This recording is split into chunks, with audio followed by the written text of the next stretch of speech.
put up on the board as well. So I'd like to commence the debate on the financial strategy and infrastructure strategy and the other documents upon which we'll base our consultation document. So the consultation document is what will be going out to in the public arena. That will be brought to Council for sign-off on the 10th of March.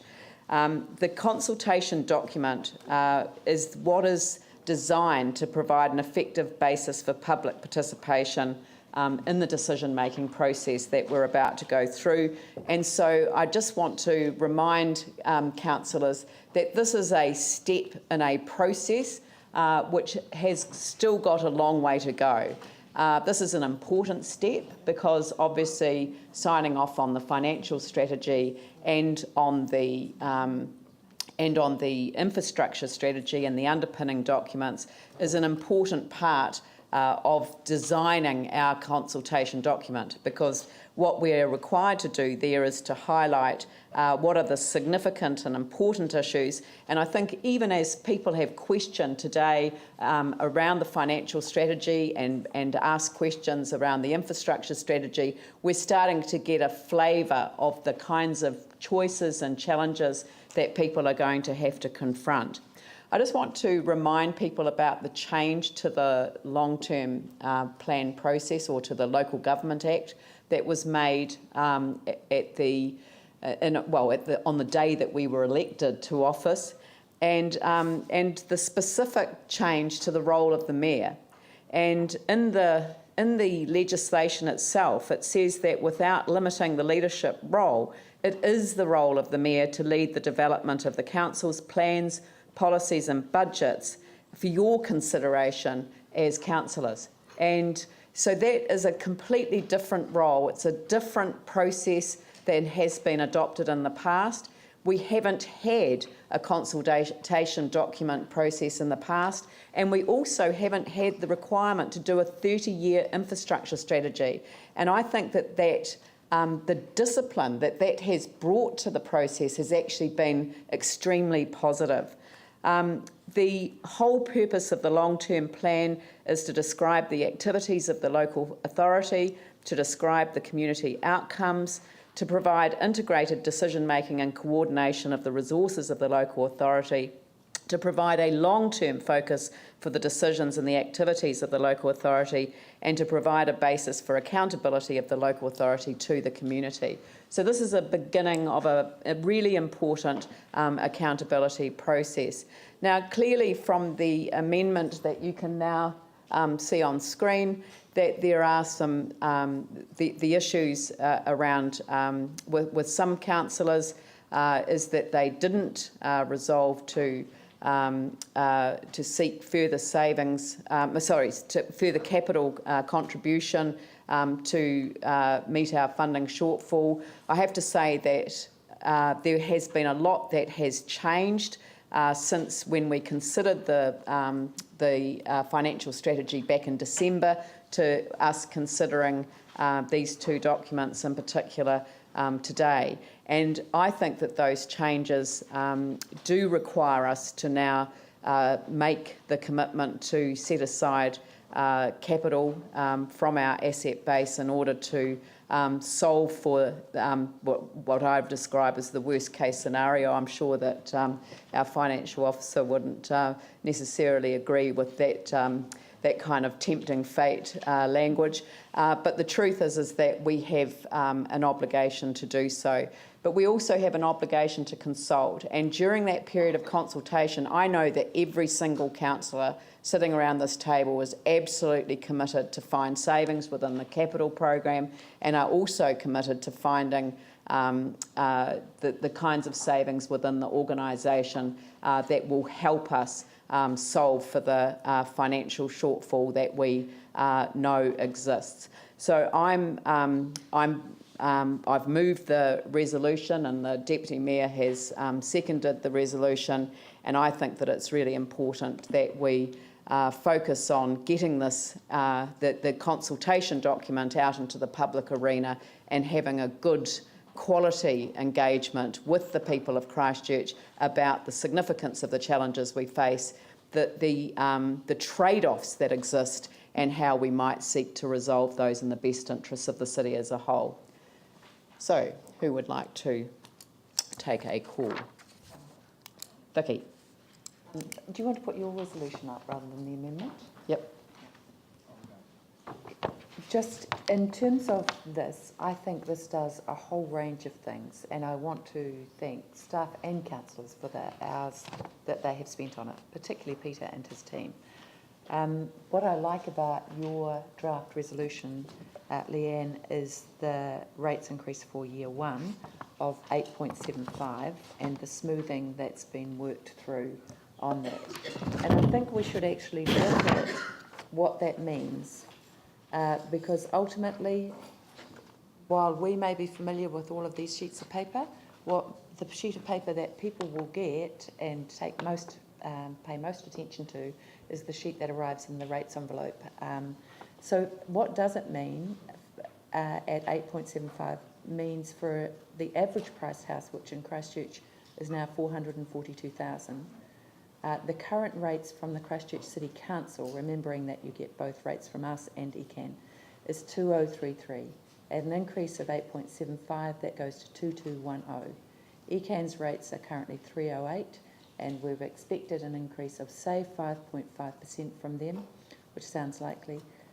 Their rates go to 325. The total rates, which is what most people read and don't bother to break down, goes from 2341 to 2536, or an overall increase of 8.3%. So 2536, and I think the really key thing that these documents provide is a sense of certainty. I don't think people will like 8.75 at all, but I think it's better than 10%, and so I'm happy to move the amendment. But we appreciate that there are a range of causes for this. Huge borrowing in the past few years, loss of rating units, of rating value, which impacts on every other ratepayer, and the need to rebuild that rating base. But mostly what we need to provide in a time like we face at the moment is some certainty that the council know what they're doing, that they have a financial plan, and that they're pressing the big green light and getting on with the rebuilding. I think there's some other things that it provides as well that I particularly like, because while I accept that local government has a lot to do with infrastructure, it's never just to do with infrastructure. And I would always put people well above the infrastructure. So the infrastructure in terms of waters and stormwater, the three waters, are incredibly important. And actually these documents accord them a higher priority than the smoothness of the road surface upon which you travel. But the infrastructure change that's suggested in here all the way through is in the modal shift of the way in which we use our transport network. So the spend on cycleways, the spend on the accessible city, which creates a central city that is... I'm sorry, I'm going to insist on the time limit, so if you could just wrap up. Ah, okay. Sorry, I didn't know that. You didn't say that. Oh, sorry. Okay. I thought I had. But the really key thing in this, I think, is the rebuilding of communities. So in communities, we've gone ahead, and you'll see in the plans, the rebuild of community centres of Bishopdale, Tākei, Sumner, Aranui, Southwest Library. You'll also see new pools. Apart from the Eastern Recreation Sports Centre, you'll see pools at Hornby and Linwood, to take account of what people have told us over and over again, that they want to have a city that is about building communities, not just streets and roads, and that actually creates back for them the things that they love about living in Christchurch. Great. So I'll stop there. Thank you very much.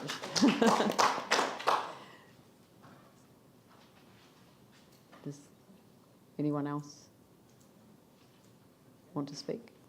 How are we fixed with the amendment? Is the amendment been Somebody's got to move. seconded? So it's been moved and seconded. So are we debating the amendment or the substantive motion? Both. We're going to deal with them both together. So in terms of speaking time, do we get 3 minutes on the amendment No. and 3 minutes on the substantive? No. We're really trying to help Dave get out of the building. Okay. I mean, it's the same issue. Andrew. Okay, so what we're doing in this financial strategy is attempting to balance the achievement of objectives with affordability. We're balancing spending with the ability to fund that spending. I guess making a domestic comparison, attempting to balance the items on the shopping list with the amount of money left on the FPOS card. However, there's one aspect of the resolution we've been asked to pass today, again using a domestic budgeting example, which involves putting a for sale sign on the house before we go shopping. The sale of assets to fund the spending in the budget is a big part of what's proposed today, and that's the part of what's proposed today that I'm not happy with and that I'll be voting against. Some of us compromised in December to allow a workable agreement to be reached, but I'm not prepared to go further than that today. The narrative so far has been largely one of rates rises or asset sales to fill the funding gap. But there is one option that hasn't received so much airplay so far as the sale of assets and the raising of rates. The conversation doesn't just need to be about those two issues. I advocate reducing the size of the shopping list, reducing the size of the capital budget, looking at timing and delivery of other anchor projects, the operational expenditure, looking for further savings in areas where projects can be deferred, looking at nice-to-have projects, projects which really could be done later, or possibly even projects that don't need to be done at all. We need to be sure that we're not proposing to spend on projects which are not capable of being delivered in the timeframe. Council in recent years has had large capital carry-forwards in respect of capital projects that couldn't be deferred in the timeframe planned. If we take a realistic view of what can be done when, we may in fact realise that what we're planning to do, or what's proposed, is the further sale of assets to fund a programme of work which is actually not capable of being delivered. Some of these decisions will be hard, but also necessary. We believe that we can find significant savings in the capital budget to cover the expected additional shortfall if there's no further government contribution. I want to hear what the public's got to say about that through the consultation process, and that's the reason that I'm supporting the amendment. A further sell down of shares in the council-owned companies should also be a hard decision. It's a decision that's harder for some than it is for others. The dividends from these companies have historically kept rates lower than they otherwise would have been and would continue to do so. The legacy issues of selling significant holdings in the council-owned companies concerns me. Our ownership of Orion, for example, provides a level of resilience which private ownership couldn't be guaranteed to provide. Our level of ownership of the two transport hubs, the port and the airport, has ongoing strategic value for the city and the region. I'd stress that what's passed today, assuming it is passed, is just a draft budget. It'll go out for consultation so that the people of Christchurch can tell us their priorities. And we... Wind it up. Yep. I've got some grave concerns about some of the content in the document, and I look forward to hearing what the public's got to say about this, particularly with regard to the extreme level of asset sales proposed. I again stress that this is a draft document. I want to hear what the public has got to say about this proposal, and I look forward to the public response. So, Yanni? Thank you. So you want us addressing everything? Yeah. Yeah. Okay. Cool. Thank you. So fundamentally, we're in a very difficult situation, and as currently the longest-serving city councillor, who's been here for a wee while, I can recall post-earthquake dealing with some of the financial challenges in regards to our budgets. And personally, I didn't vote for the cost-share agreement or the 3-year unaudited plan, because I thought that $800 million being spent in the central city was unaffordable. And I think actually we're seeing that starting to come home now. So really the choice in this draft long-term plan, I believe, is really about what can we afford to do and when, and what should our priorities be. And in my view, at a basic principle level, it makes no sense to sell off things that raise money to put into things that lose money. I think that will be, over the long term, an economic disaster for our city. So I think we have to look at what we do and when. And if you look at the capital expenditure, I think it is perfectly reasonable to expect that we can find savings. $250 million are being proposed to be spent in this plan on central city projects, on gold plating streets in the central city that have already had their earthquake repairs done. One street alone is the cost of a swimming pool in our community, Kilmore Street, about $16 million on budget when it's already been fixed. So that's the choice that we're making today. And I believe there are alternatives to either putting up rates or selling off assets. And that is about how much money we want to spend and when. So I'm moving these resolutions to get to put on the table that actually $200 million of savings should satisfy the worst case scenario, because not only are you having to borrow less, but you've actually got more money to spend on other things if you so choose. So we can defer things, we can save things. The stadium is a classic. The Prime Minister was in the paper the other day saying it's our call, it's up to us ultimately when we want to build it, and I'm suggesting that we can put that out for 3 years because there isn't a great priority for it. Fundamentally, we have broken streets, broken infrastructure and broken community facilities, and I think that's where our focus should be, not on the debate about selling off assets, but on looking at where we're spending money and making sure we're putting it into the things that make a difference in people's quality of life. I don't believe people will appreciate the fact that we're selling off assets as part of our financial strategy in the short term for their grandchildren. Those grandchildren deserve to have the assets that we have to be able to keep rates lower over the long term. So I'd urge you to support these amendments. I think it's important that there's credible alternatives rather than the options that have been put, which is simply a trade-off between selling assets or raising rates. Support these to defer some of the capital expenditure. Thank you. Jimmy. Thank you, Mayor. Yeah. I support this amendment. The reason is if we recall, on 5th of December, in the former council meeting, we adopt only $551 million only. But right now, we need to add on another $200 million. I have a concern. The first one, is regarding to the level of service, debt rates, and also release partial of the capital, etc. So the release of capital or sale the additional assets actually is not a unique way. If we review the level of service, a moment still have a kind of those capital program. For instance, like Yanni, he mentioned earlier, whether the stadium is so urgent or not, we can defer to the 2025, still okay, because I heard from a lot of the people told me that a moment we have Eddington the stadium, it's okay, and they feel quite good. It's not so urgent, and maybe some of the other capital we still consider can, it's nice to have, can defer or even to cancel, etc. That's an alternative. Another one is a moment still have some uncertainty. For instance, like government contribution.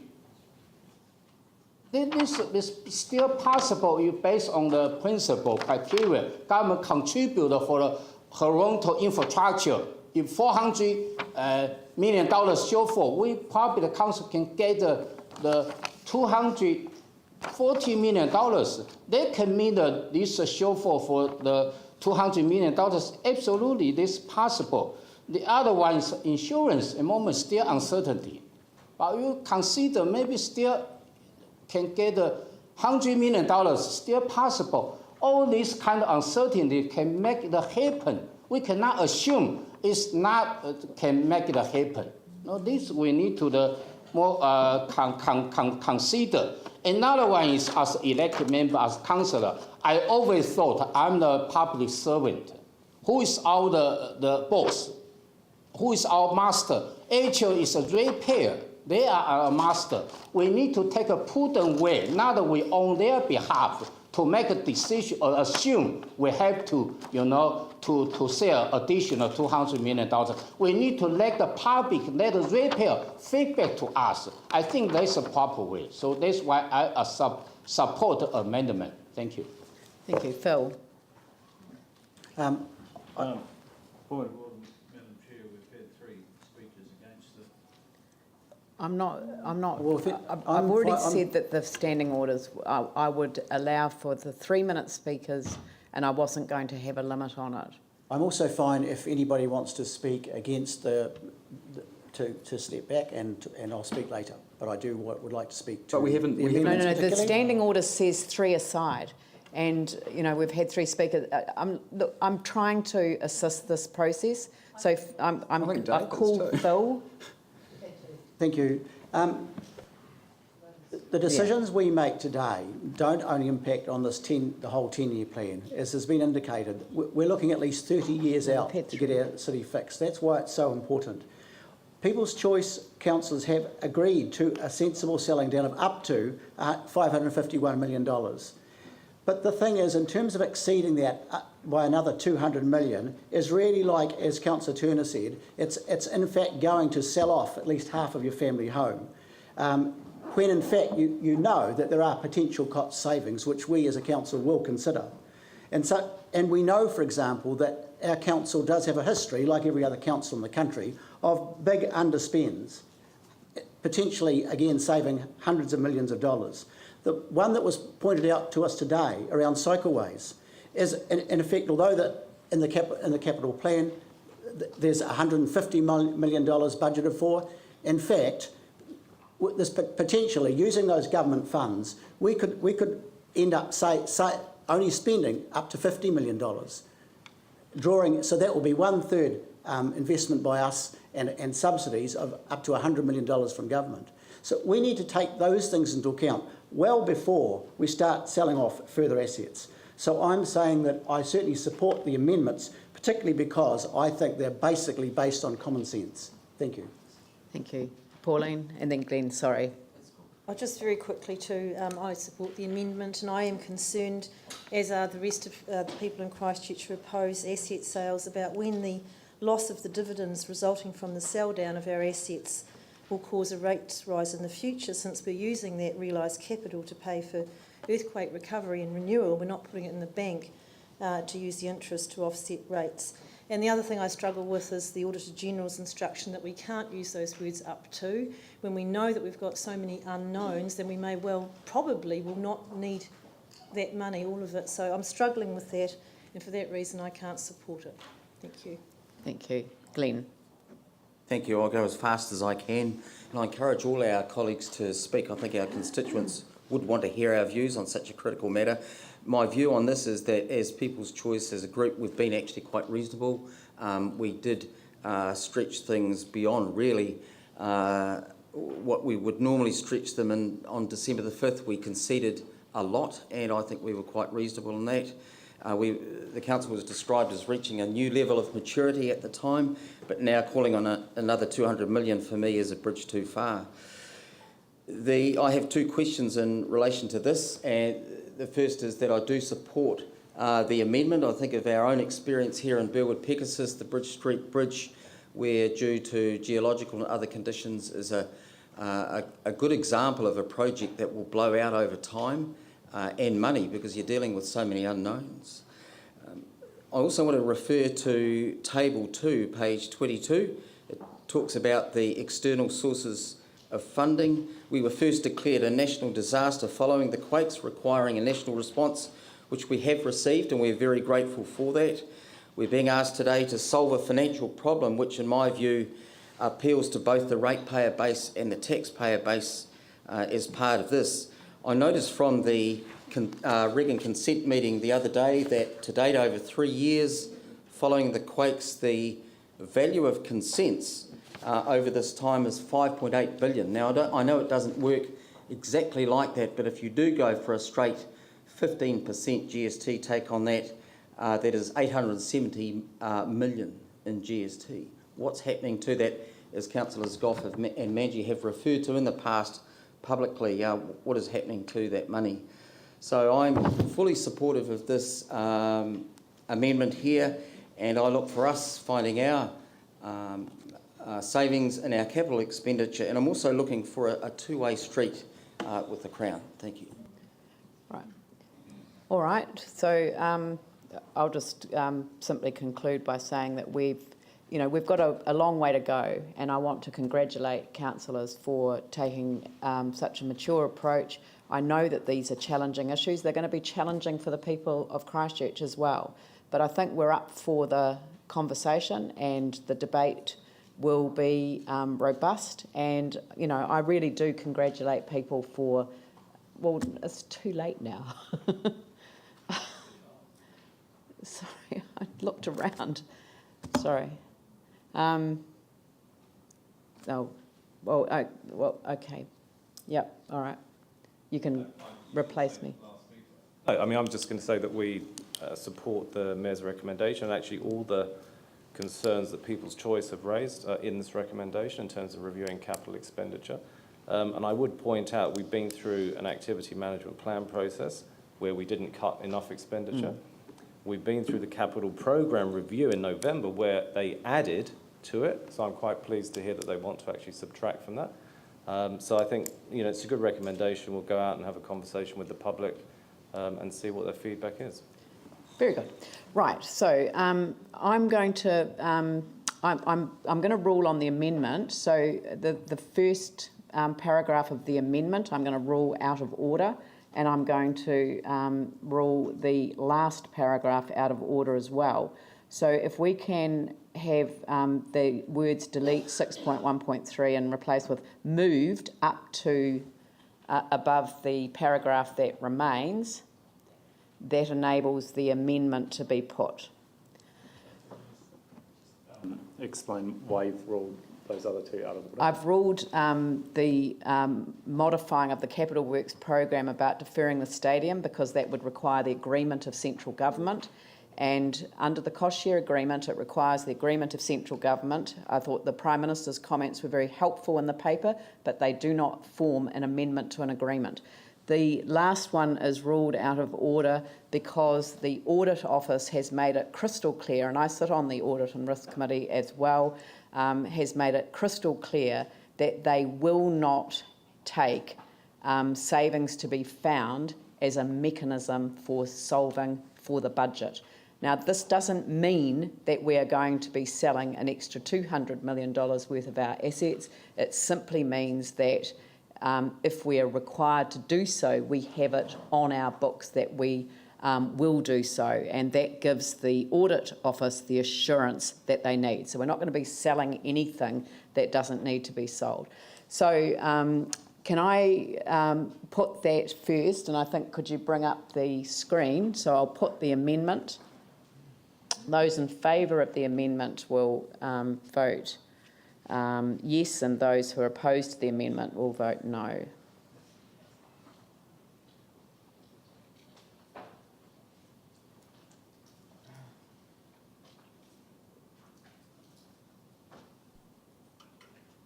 And the amendment is lost.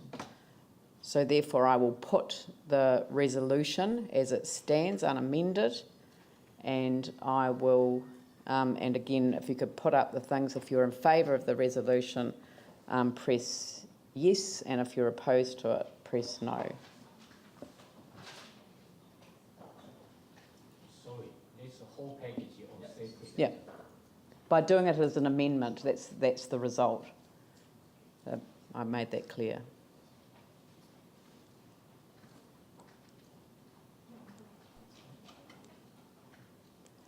And that is carried. So we have a basis for formulating our consultation, for going out for consultation with the people of Christchurch on the long-term plan. So thank you all very, very much. I think we'll resolve to go into public excluded now, because we'll come back at 2 o'clock just to finish that one other item of business. So I'll move that we go into public excluded for the reasons set out in the agenda, seconded by Tim Scandrett. I'll put that motion. All those in favour say aye. Those opposed say no. That's carried.